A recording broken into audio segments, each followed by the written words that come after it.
Welcome to Expedition Self on OMTimes Radio with lifelong learner, entrepreneur, and creator of the worlds of Expedition Self, Sam Parrotto. Sam shares 4 decades of studying, guiding, and teaching how to go inside so we can build an incredibly powerful, dynamic, and validating relationship with the self. Expedition Self is laced with stellar, unexpected insights about what it means to be human. Expedition Self is a masterful, inclusive, transparent, and down-to-earth on-air conversation that invites you to seek real-time answers to your real-life exploration while gaining command around the language, the interrelationship, and the ways of being so critical to evolving and creating your most fulfilled life. Listen now and ignite your self-development process with Sam Parrotto. Well, hello and welcome to the show. Today we're heading into the emotion zone.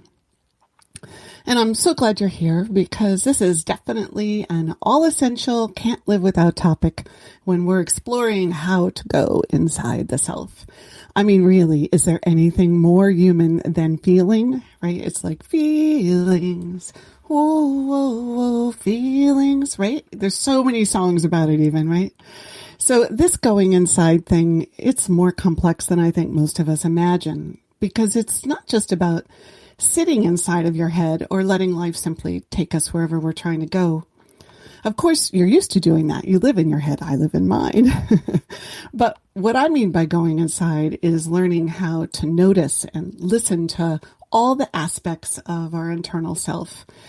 And for most of us, we flatten out our experience like a pancake, right? Because it's easier to get things done or be focused when you don't have to worry about integrating a bunch of internal chatter back and forth. But we're dealing with it all the time anyway.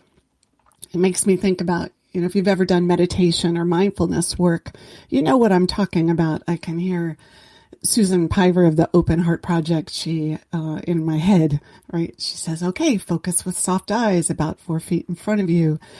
And within about, 30 seconds before all of a sudden a thought descends and enters into my peaceful space. We really do live in our heads. And it's a normal thing. But when I'm really trying to drop into myself, my goal is to really take in other pieces of information than just what's bouncing around there. So going inside to me has been like mapping out a very huge underground cave. The unconscious self doesn't make every pathway available to you right away. And the things I share each week are a product of the thousands of hours I've clocked in trying to discover how to get deeper in my process and with all the people I've worked with. So the thing I want you to know that's so significant about exploring your inner world is that it translates into better and more of everything. And you may already be in touch with this, but I feel like it's always helpful to remind everyone why it matters, because the working on the relationship with the self isn't a quick fix, right? So it's peace and energy and freedom and wisdom and a sense of being and our own substance and love. Really, everything, anything that we want. A relationship with ourself is where it gets dictated from, right? So, all right. So we're going to talk about emotion. And in order to do that, you have to allow your interior self, to feel. That's why the emotion zone is so critical to your inner journey, because it's one of the key aspects of self where feeling is generated from. Remember, this is a call-in show, and the number that you can call in is 202-570-7057. I'm going to talk about how emotion and feeling and being connect later in the show, but before we get there, I want to lay some groundwork. So most of us, we gloss over feeling. We think our feelings. We move so fast, we don't even make time or room for ourselves to feel a lot. Before we know it, we're feeling emotionally reactive or shut down or depleted, not realizing how our emotions layer up when we don't give them a voice. I said this in my show about getting off the merry-go-round, but I think it warrants saying again. The most important thing is that our insides feel something, anything. We don't realize it, but we often avoid a real connection with being. And we avoid that edge of vulnerability, but it's really a part of building a deeper relationship with the self. So, okay, as we dive in today, let's begin from the place of enough. I'm really committed to this because I feel like when you do growth work, it's so easy to only look at what you're not or where you're not, where you haven't arrived yet. So wherever you are in your process, it's where you are. Your next step, your next learning layer, it doesn't make the last one less important. It's the way it's supposed to be for us. We keep evolving, which means that where we were yesterday isn't going to be the same as where we are tomorrow. But we have to allow that kind of changing to occur without making ourselves pay for it. So no matter what we learn about, how we can be more attentive to our emotional experience, how we can be less reactive with our emotions, or seeing where we've closed our heart, it's all learning about the self. And that's the point of being. So, okay, I'm going to give the number one more time before I dive in further. It's 202-570-7057. And when you call in, the station producer, Chris, he's going to answer your call, which I love this part about it. It's so personal. And he's going to place you in the queue, and then he's going to let me know you're waiting to come on air. Remember to turn the volume down on your computer because you'll be able to hear the show over the phone. And then when I get to a stopping point or a good pause, then I'll bring you on and we'll talk a bit. Okay, big deep breath here. So I want to start by just sharing with you, this is my fourth show, and I have been feeling so much since I started, and I'd like to tell you about it. I'm sure some of it has been because of the show and, life, but, when I go inside and do my growth work, I'm purposefully looking for self-information. And one of the ways that I definitely know I found some awesome treasure that's vulnerable is when emotion rises. So each week since I started, I have gotten this incredible sense of loneliness when I get on air, and it makes me so sad on the inside. I've really been managing that during the show.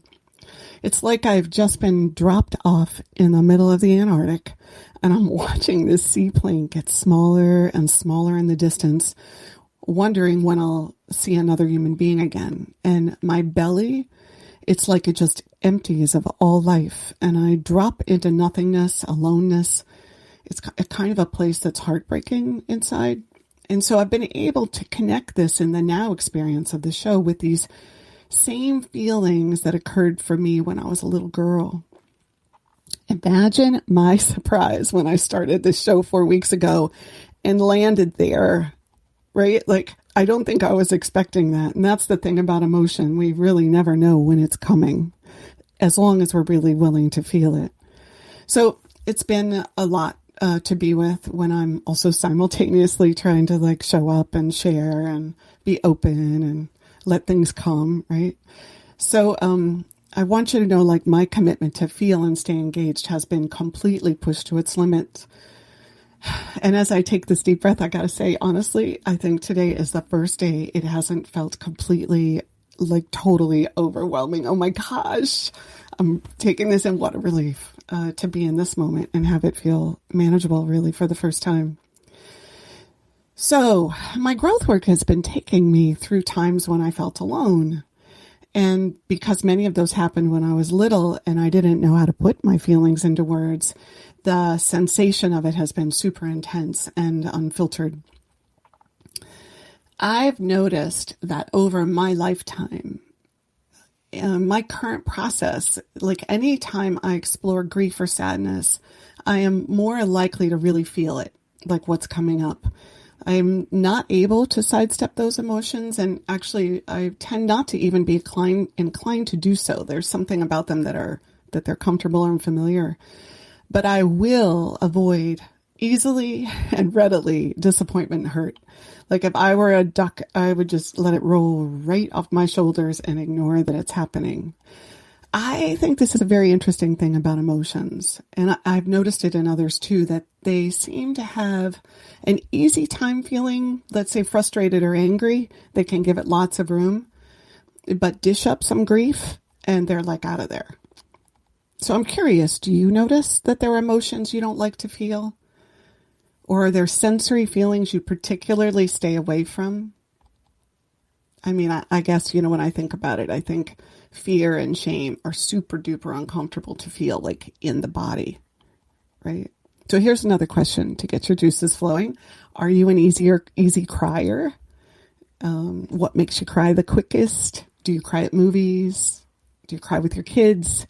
Does human suffering, right? What do you do when others cry? Do you notice you feel cold at moments when others are really feeling? Those kinds of questions, to me, are really the baseline of where we start with all growth, right? And because they help us see that there's a story there for us that's unique to us, something to learn about who we are. As human beings, we are given so many signs and indicators that I think a lot of times we pass over or we ignore. We don't even realize. And I often think the psyche's hoping that you'll get intrigued or curious and start asking some of those questions about how you came to be who you are and really what goes on for you. That curiosity I love that part of growth. Your emotions are like driving down the Las Vegas Strip with the top down in the convertible. You're looking at all the billboards, and the more you turn towards them and get curious from an unconcluded place, then the more flow you get in with your process and what life is trying to help you see or experience that you wouldn't necessarily choose. So that takes us to an interesting point here. We have ways we cope with this emotional layer, like the ways that we choose out. There's strategies. And one of the ones I see a lot is how some people compartmentalize or push their emotion away entirely as a method to manage it. So, but what does life do to help us give up this managing?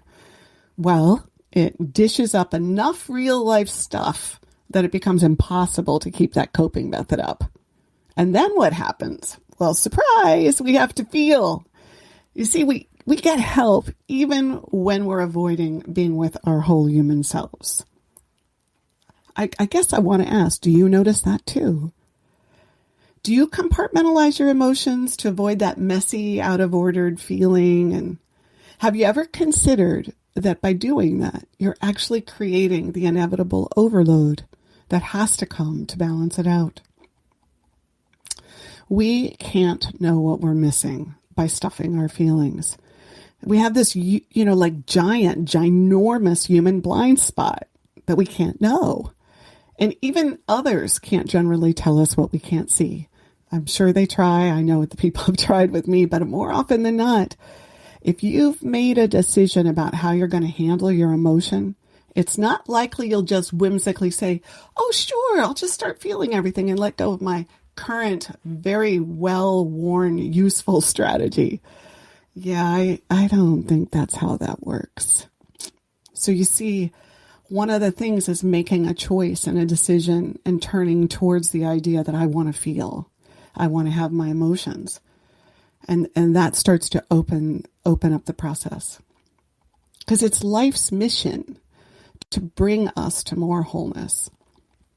So here's a hidden secret I've found, is that life will give us more experiences that demand an open up emotion if we're one of those people who doesn't want to feel. Right? It's going to serve it up. Your unique life is going to serve up your best moments for learning, and it's going to do it without your head necessarily wanting it. It kind of doesn't feel fair that we're living in life trying to evolve, but also not in control of what's coming our way. To help us with that, all the more reason, right, to settle in and invite and learn how to be with those emotions and how to be curious about them. Because while we're simultaneously trying to control how life actually feels to us, this is some wild experience we're asked to participate in and figure out. Gee whiz.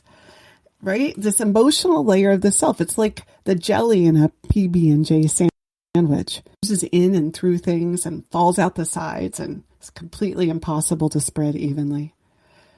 It makes you think about someone who, or at a time when you've been overly emotional, that jelly is squeezing out the side. This is a super common label that reduces the human experience. And it doesn't invite the questioning and the looking and the desire to get underneath the emotion that I'm talking about. So in this conversation right now, I want to 86 this idea that we can be overly emotional, right? Because the only reason that matters is to notice it so that we ask more questions. So unless we're going to be respectful of feeling and emotion, which is our divine right as human beings, I don't think we have any business labeling and judging emotion when it's present. When you shift wanting to understand and learn, you're treating yourself as the special, multifaceted human being that you are. So this is a good time to call. I'm going to come back and see and talk a little bit more about where we go with this idea of balancing our emotion and all the ways that we push emotion to the side and that we can learn to think about it differently. So I think it can feel out of balance with emotion, right? Like it's a huge tsunami that consumes everything, overwhelming and immersing you. It's probably one of the reasons we wire life up so we don't have to feel, because it feels too big. But think about it. If you're busy trying to minimize it rather than learn from it and appreciate it, you're the one who is setting that tsunami in motion. It's totally human to need to feel. And if we deprive ourselves of that, then the human experience has no choice but to bring it on. So where has this happened in your world? Here's the number, 202-570-7057.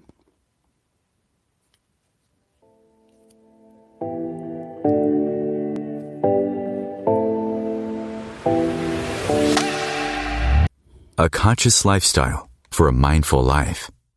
OMTimes Radio. IOM-FM. Came across someone struggling with hunger. How would you recognize them? By their clothes, their age, the way they speak. Hunger can be hard to recognize. Learn why at IamHungerInAmerica.org. Brought to you by Feeding America, 200 Food Banks Strong, and the Ad Council. OMTimes magazine is one of the leading online content providers of positivity, wellness, and personal empowerment. A philanthropic organisation, their net proceeds are funneled to support worldwide charity initiatives via Humanity Healing International.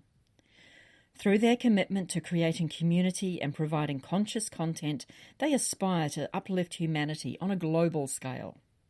Connect at omtimes.com.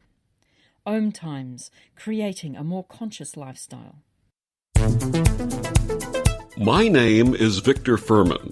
Some call me The Voice. I've always been fascinated with human nature, spirituality, science, and the crossroads at which they meet. Join me Wednesdays at 8 p.m. Eastern on OMTimes Radio, and we'll explore these topics and so much more on Destination Unlimited.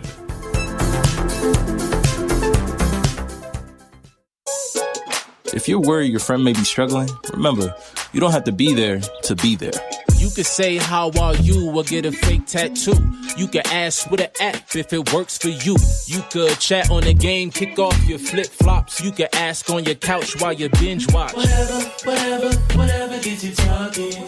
Reach out to a friend about their mental health. Learn how you can help at seizetheawkward.org. Brought to you by the Ad Council, American Foundation for Suicide Prevention, and the JED Foundation.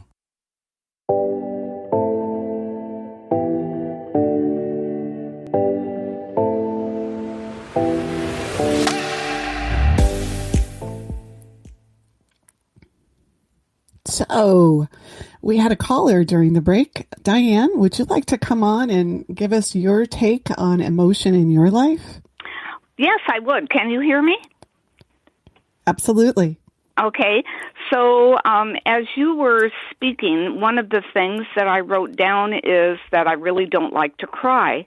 And as you continued to speak, I tried to figure out, I know I do cry, but when do I do it?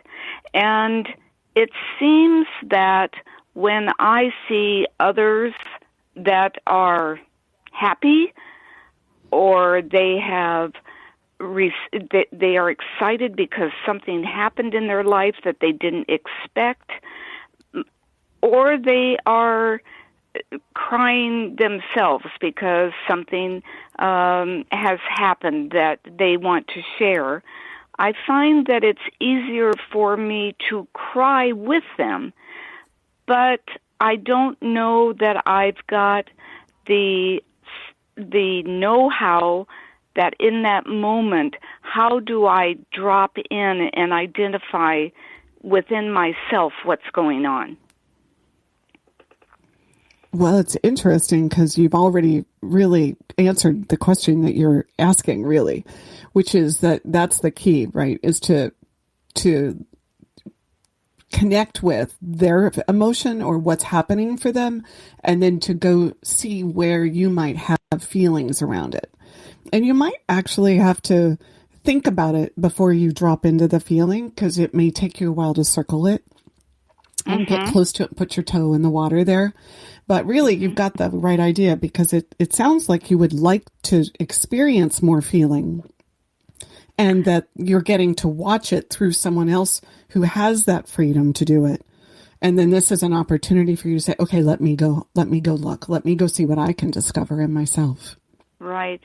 Well, and the other thing that I seem to get caught up in is my face gets all contortion-wise when I cry, and I almost go to being embarrassed.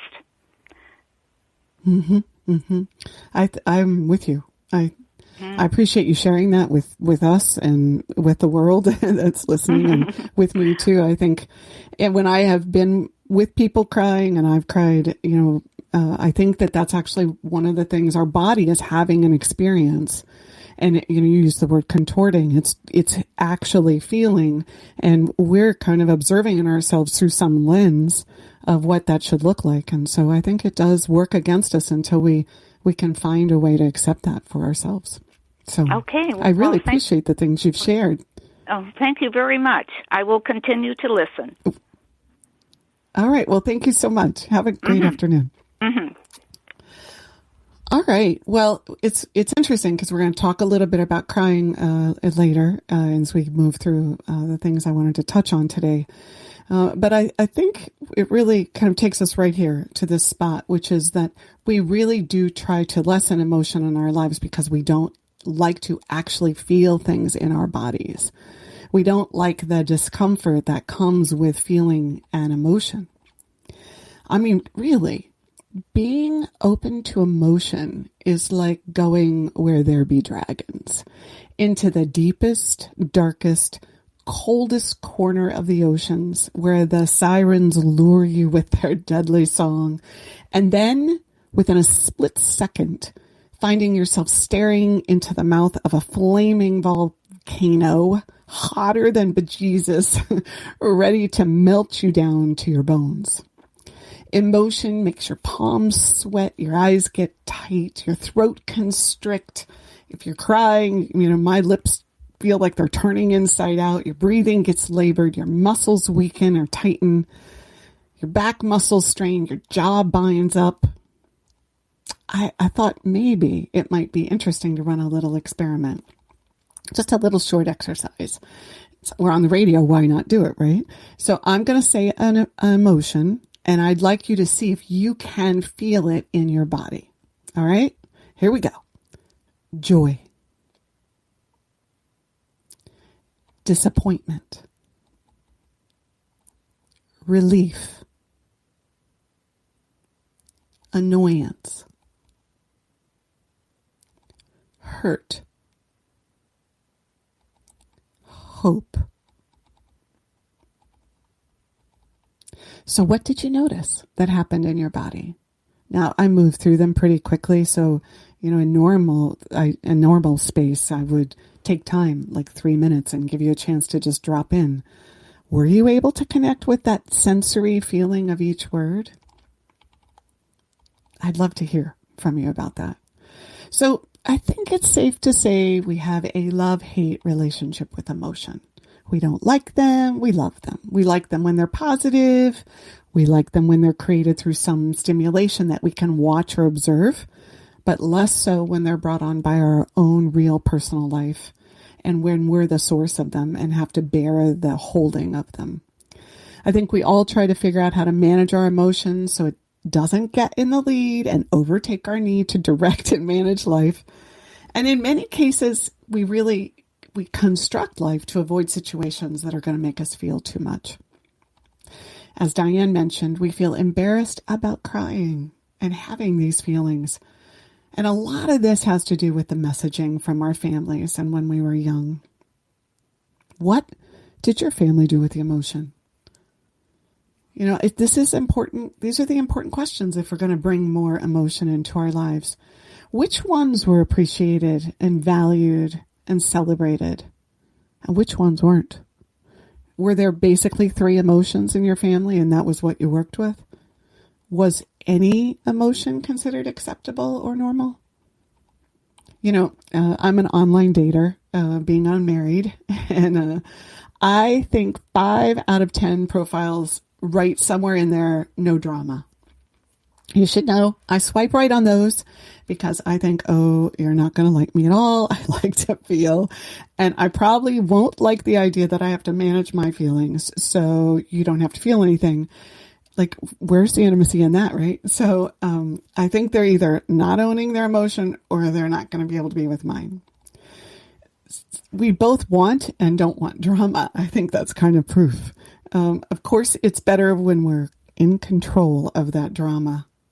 I guess you could say, you know, everything is better when we feel like it's under our control, but then we would really never grow. We'd never move outside of where we are.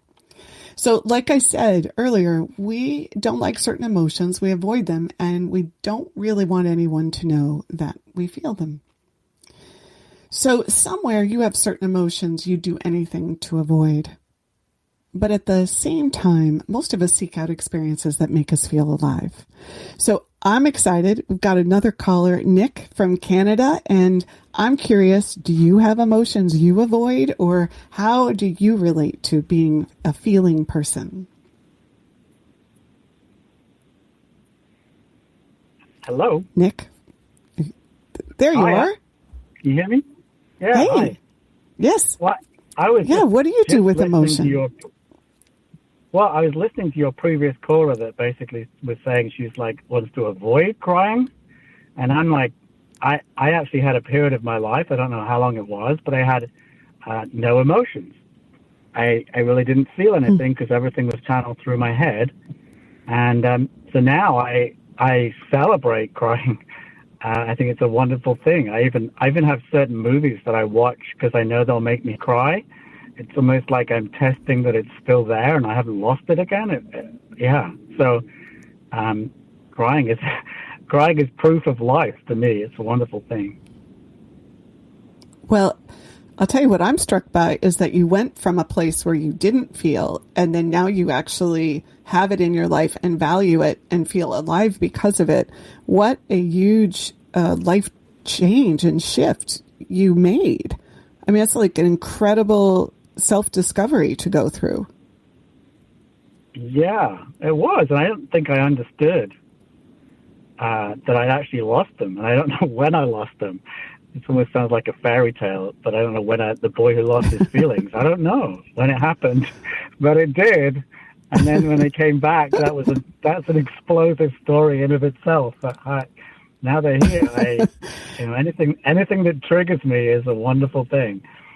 It's a good chance to practice and ask myself, what is that? Why do I feel that?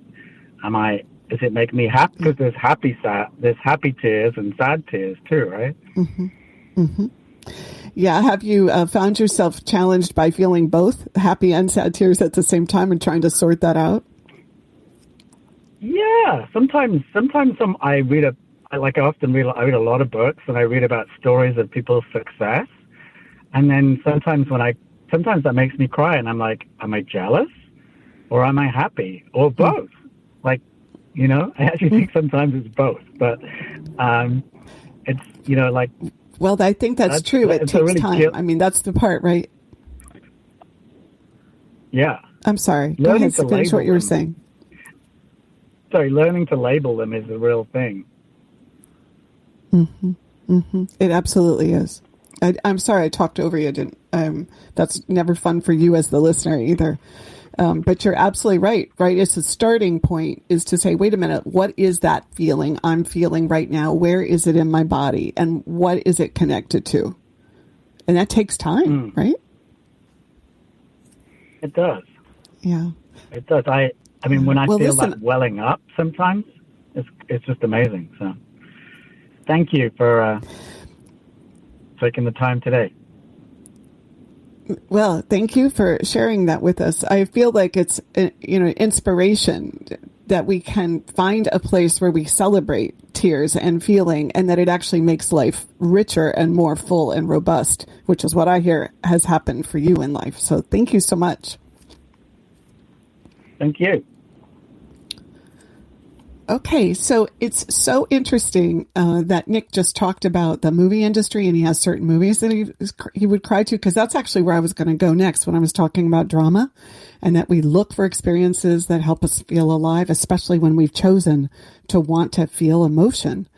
And so, when I hear the speeches at the Academy Awards each year, and they talk about the true nature of experiencing film, art, and music, and how art reflects life. And, Nick even mentioned it's like a fairy tale. So much of our lives, we get in touch with our emotions through others, like Diane mentioned, or through this idea of art. It's like we're trying to feel things without having to live them, or giving us away, and hoping that by experiencing this feeling through art, that something will be touched inside of us, that will let loose the words, and the understanding and the truth of our unique sense of being who we are will in fact find a way to be spoken about. When I was thinking about what we're going to talk about, I kept getting that Ambrosia song that kept popping in my head. I seem to be in a singing mood today. Not that I sing so well, but it's that song, That's How Much I Feel, that one. So I guess, I'm interested is, do you notice how much you seek out feeling experiences, and how much can you allow it in your life? And at what point does it feel like it's overwhelming, and how do you work with that? So many messages we receive about emotions, and not just from our early life. I have noticed so much censoring in the workplace. I mean, that's where I've spent a lot of my time is helping to bring emotions into the workplace and help people cry and share what's going on with them, and be able to drop in and look. Anger seems to be more welcome than tears and sadness in workspaces.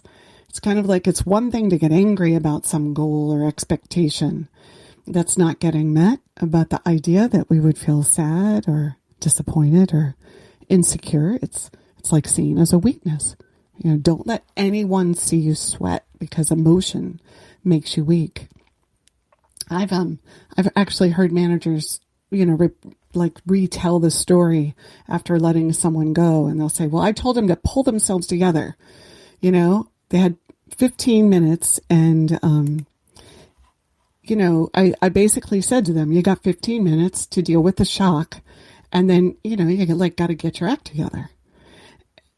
And so that humanness, I think, is a lot of what people feel, and that lack of humanness in workspace is what then starts to reinforce, maybe I should shut this down some more. So we get it from when we're kids, we get it with our friends, then we get it in the job, right? And I do think as parents, we try to give our kids self-managing tools, but you want to really look when you're in that parenting space, because the key is to actually build an empowered relationship with the emotions, one where there's an appreciation and an understanding and a commitment to feel, rather than one of stuffing and hiding and avoiding vulnerability.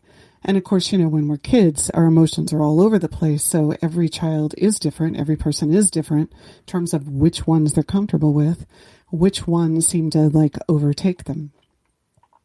So I mentioned earlier that emotion is often thought rather than felt. Emotion without a sensory connection in the body is being processed through thought. And many believe that emotion is a byproduct of thought, but I think emotion actually lives much deeper than there. And the thought is really simply the computer processing the deeper sensory-laden humanness that we're actually living with. So I'm just going to pause there for a second. That's a big shift. We're saying thought is the most surfacey. Thought is the last thing you do. Thought is the working with everything else that's going on inside the self and the body. Thought does give shape. I mean, it gives pictures and it gives you a way to put words on things.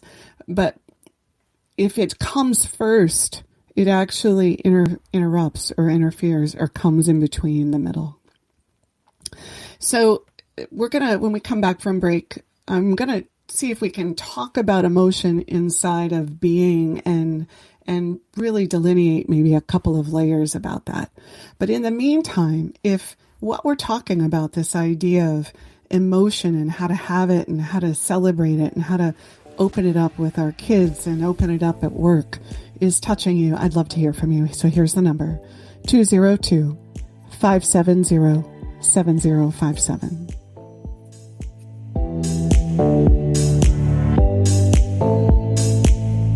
The best of holistic, spiritual, and conscious world. OMTimes Radio. IOM FM.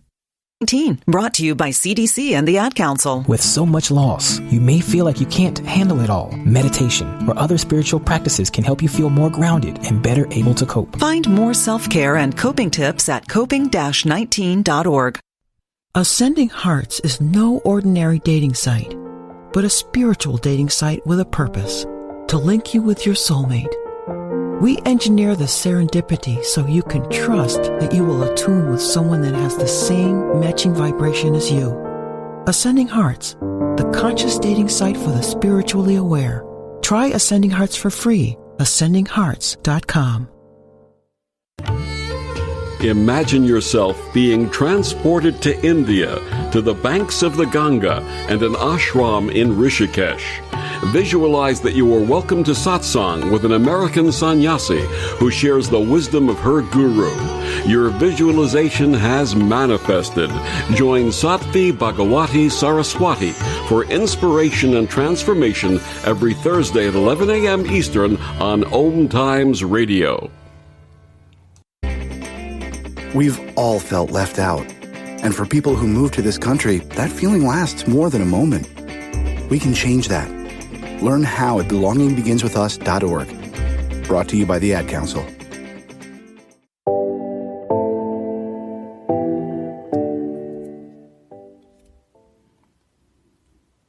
Okay, so I'm going to give you the number one more time because I'm not sure everyone has it. It's 202-570-7057. And I'd love to hear from someone in this next little 20-minute block before we close out the show. We've had both Diane and Nick just brought so much really depth of sharing to what we're doing. I just think it expands really the conversation, not just having to listen to me here. So I want to see if we can talk through a complexity about emotion and feeling that I just think helps to think about it. I don't think it's scientific in any way, and there's certainly no proof about it, but it's come more out of my spending a lot of time, lots and lots and lots of hours in this, within this subject. So I think there's a distinction between feelings associated with needs and being and emotion that's felt at a more sensory level, right? Like just in the body or in the belly. So feeling powerless to me isn't really an emotion like jealousy. I like to think of these places as though they're found deeper within the self, or a place where being human is actually connected directly with. So feeling embarrassed or ashamed or humiliated, these are being type feelings to me. They intersect, and they're the foundation of our sense of who we are as a human person being at a deep heartfelt level, and they have a ton to do with how we embody and occupy our sense of self, our place inside of the world and inside of relationship with others. So needs around being emotionally, physically, and intellectually safe and worthy and acceptable and valued and loved. Although, of course, there's this sensory feeling that's associated with them, I don't think they feel the same in the body as disappointed, hurt, sad, excited, elated, and joyful.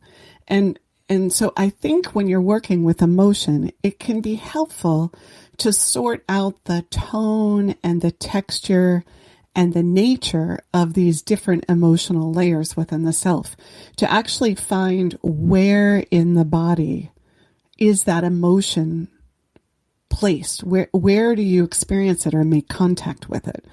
And really it can get, quite specific. And there's a number of modalities out there that are all about that body, mind, emotion connection and help you sort out, I felt that emotion right in my fingertip, or I felt that in the tops of my legs or in the bottoms of my feet. Being feelings often prompt us to have other emotions that wrap around them. So that's another way that I think about it, is they're deeper and they create a complexity, or they help us look for our complexity there.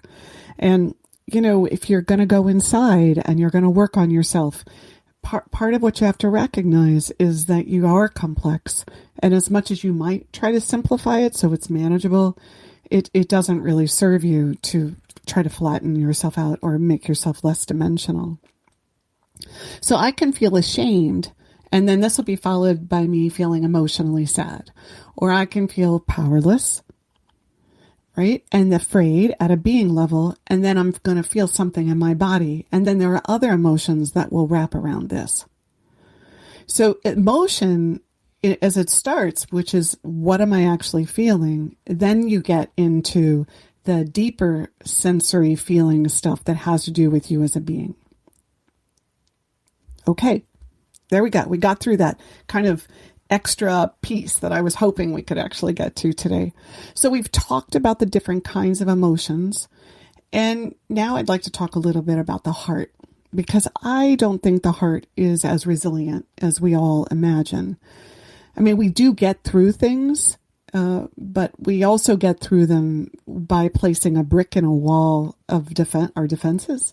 And oftentimes that later turns into reactivity. Very small, tiny moments are all the heart needs to get hurt or feel threatened, and it's gone. Right? That at a purely experiential level, all that heart needs is just one moment, and before you know it, things can go cold, and you may not even notice it happened. Nick, I hope it's okay. I'm going to reference what you said earlier when you said there was a point where I felt nothing.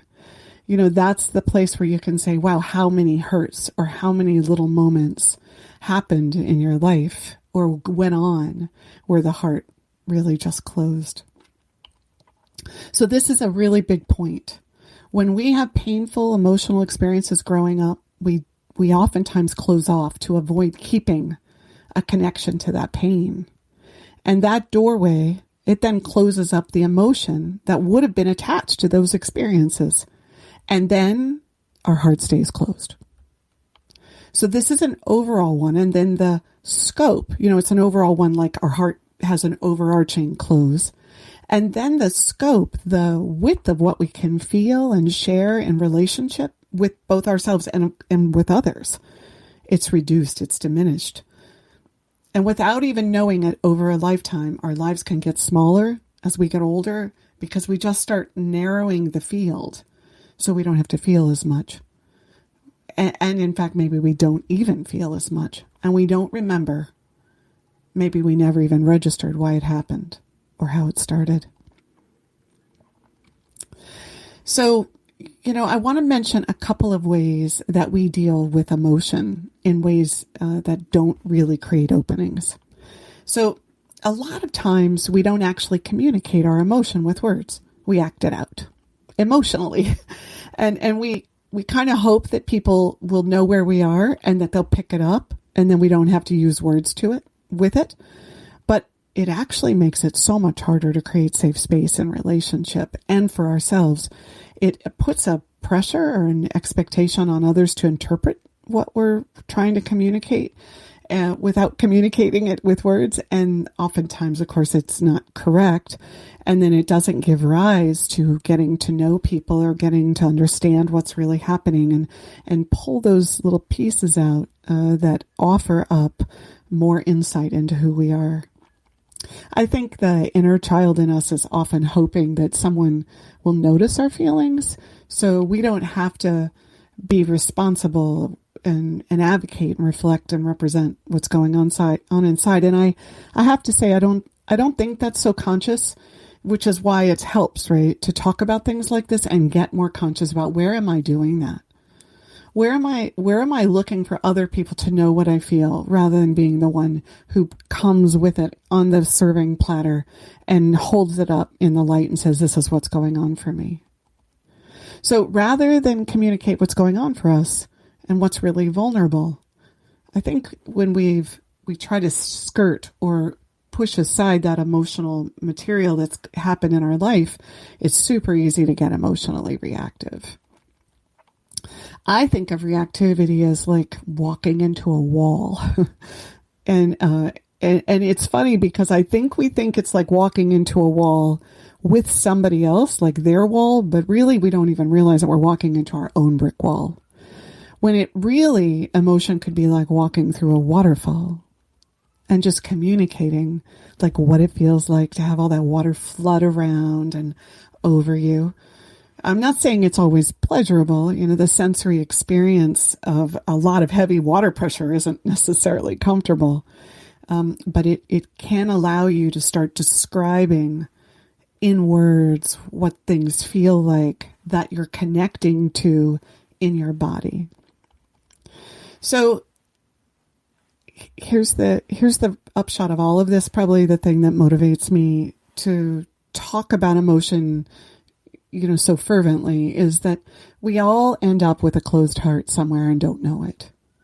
In little moments and in big ones that dictate how our life, you know, goes overall, right? In an overarching way. And in a world that needs more empathy, when we close our heart, it's impossible to bring this. You know, empathy comes from being able to feel emotion and to get in someone else's world. So if you can't or won't feel what you're feeling, then your vulnerability just can't be present. And without that vulnerability, everything is harder on ourselves and others. I'm sure you've been in lots of moments in your life when you actually did have a closed heart and you couldn't get vulnerable, and the possibility or the opportunity in that moment got lost because the connection couldn't be made with the other person at that heart level. So, you know, when the heart closes, we lose empathy. And because of what we've had to endure, where we've closed our heart or where we've had these moments we've said, I don't want to feel anything anymore, we become jaded and insensitive and uncaring about how others might suffer. And this is the saddest part of not feeling our feelings. You know, I talk sometimes about my 20s and when I went into business and how, you know, what it was like for people to have to work for me and how awful that was for them. And, you know, the thing that was missing the most was my empathy. And, you know, one of the reasons I'd like to just share a little bit out of my own life here is that, so when I was young, I had a relationship with my stepfather that was really not good for me. And part of what happened in that relationship was that he would spank me using a belt, and it was very diminishing to me, and it was hurtful.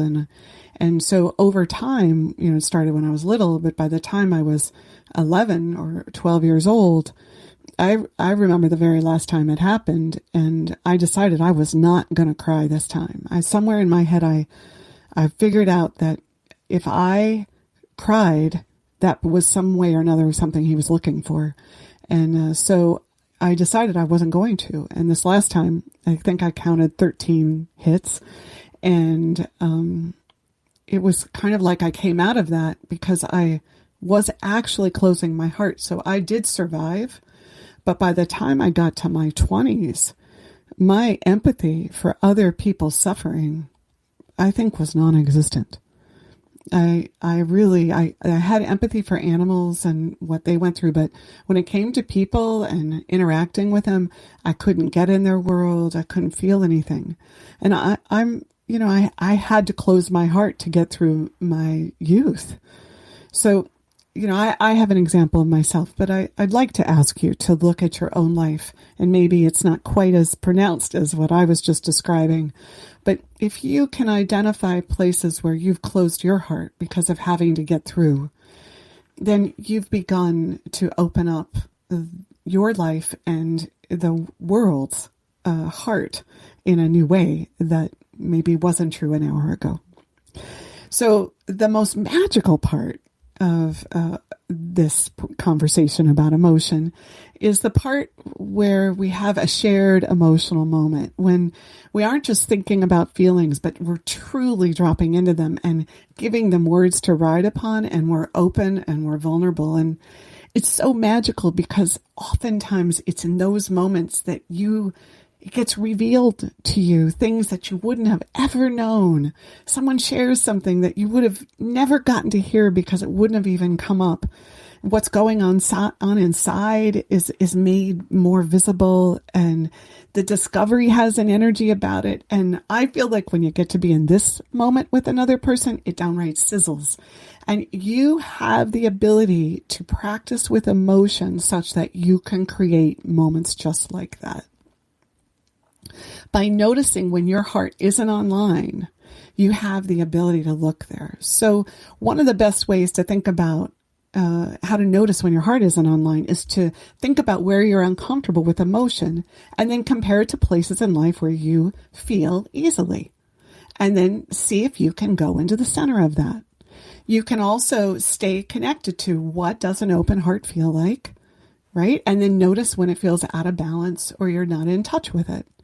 You can watch for when you feel reactive and stop and be gentle with yourself and say, what's going on with me emotionally here, right? You can say, what got triggered? What do I need to feel vulnerable about? So I want to give you the simplest, most expressive way I know to work with emotion before we close out this conversation. And I follow this in life as much as I can, which is I think something, I feel something, and I experience something. And the I statement helps me make sure it's all about me. And it also helps me separate my thinking, my feeling, and my experiencing. So, you would never say, you make me feel X, or you're not hearing me, right? As an example, instead you'd say, here's my thought. When you talk about these things, that's the thought. I feel unheard. That's the feeling. And when I feel unheard, I tend to disengage and try to figure out how to get out of the conversation. That's my experience. That's that being stuff that we want to keep being able to talk about experientially. So every thought has an emotion attached to it, or you wouldn't speak or think it. So you can also practice looking by thinking something and then looking for the emotion or the being feeling attached to it. It's all about bringing your attention to wanting to feel and getting honest with yourself about the messages and the things that have happened in your life that are at cross purposes to you being able to own and embody and stake a claim for this very thing that is your birthright. So before I read my ending poem that I've chosen for this week, I'd leave you with these 3 questions. Are you willing to feel anything and everything that shows up for you to be with? Can you imagine learning about yourself and valuing what you discover so much that you seek understanding until you're really able to say, I never saw that before? And could you step into every day looking for opportunities to put emotional and feeling words on all the moments as a way to live a richer, more self-connected life? So next week, we'll be talking about the 5 core needs of being human, which I reference in this conversation today, and how that has to do with our innate sense of having value simply because we breathe. And our poem today is from Margaret Alice, who lives in Pretoria, South Africa. Here it goes. I'm so lonely, the crocodile said. Last night I read instead of going to bed. This morning I can only search for inconclusive meanings in meditative contemplation, not in surface conversations. To know how are you? Rather tell me how you feel. To break the stream of morbid thoughts on existential isolation, on a day in which a haunting melody seems more real than cold. Unsmiling faces, words as symbols can't convey the tactile feel of textures, nor describe the experience of feeling thoughts. I hope that you saw the perfection in that poem also. And I want to say thank you so much for spending the time with me today. I hope you come away more committed to your emotional experience and having some ways to think about it and bring more of it into your life.